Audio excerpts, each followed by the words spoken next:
Hey guys, last week we put out a post asking for some questions. Today we're going to run over those questions and hopefully Joe and I can give you all the appropriate answers. Yeah, okay. I've got another technical one for you. Technical. So Kirk, yep. What benefits have you seen going from heat exchangers to using our interchillers in terms of not only power, but installation, time saving, consistency, etc.? This is Kirk from FI Interchillers. Okay. So Kirk runs a company called Forced Induction Interchillers, based in Wollongong, I think, New South Wales. We've been lucky enough to deal with him and we use his interchillers for our interchiller kits, which we produce for the V10 platform. So both left-hand drive and right-hand drive. Obviously we export the kits for the V10 platform worldwide. So yeah, I guess to touch on the differences, so obviously we used a traditional heat exchanger, radiator type, air to water cooler system previously. Obviously if you know anything about the V10 platform, we use a water to air cooler. To cool that water, we're basically doing the opposite, using like a heat exchanger, which is like a radiator. And then relying on ambient air to cool that water.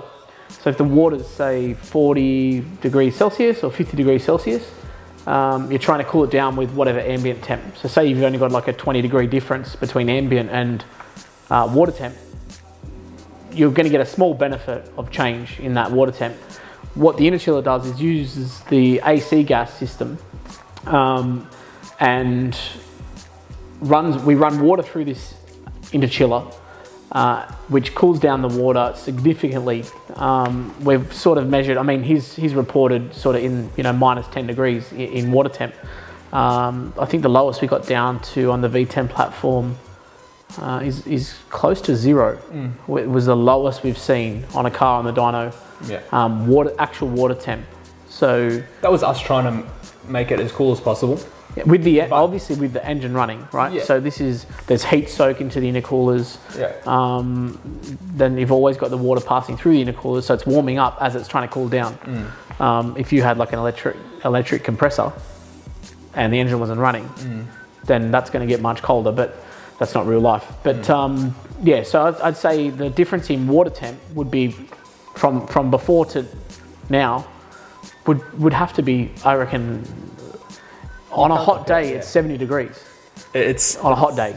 The whole air to water heat exchanger is a massive heat soak, and once it's hot, we were struggling to cool it back down. Yeah. So, for example, when we took PR Bull to the track for the very first and only time, it was a hot day. Yeah. And the car was sitting. It would have been high 37 Celsius. That car was seeing intake air temps of, say, at the start of the run or thereabouts, it was like the 40-degree mark. By the end of the run, it was touching 90 degrees. Yeah, Celsius. Pulling ignition timing and all sorts of stuff.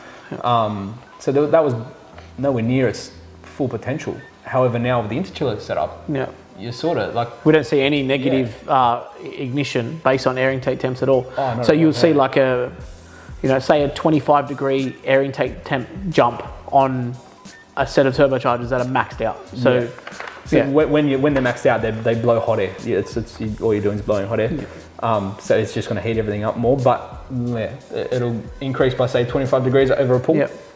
But then within a few minutes, you're back down to what it was at prior to the pull. That's right. And you can be sitting there idling. Yeah. Whereas the heat exchanger system, you need to be doing laps at 100 k's an hour without boost to cool the water down so that you're good to go again. It just doesn't make sense for any form of racing. Yeah. Great for sort of just cruising on the highway and giving it hits, fine, no problem. Yeah. So we've actually included it standard with any of our twin turbo kits because of that. Yeah. It just makes no sense. The cost wasn't much more. The labour side of things is not much more. So I think it's sort of just made sense that would include it as base standard now. So once we saw just how good it was, you can't not include it. Yeah.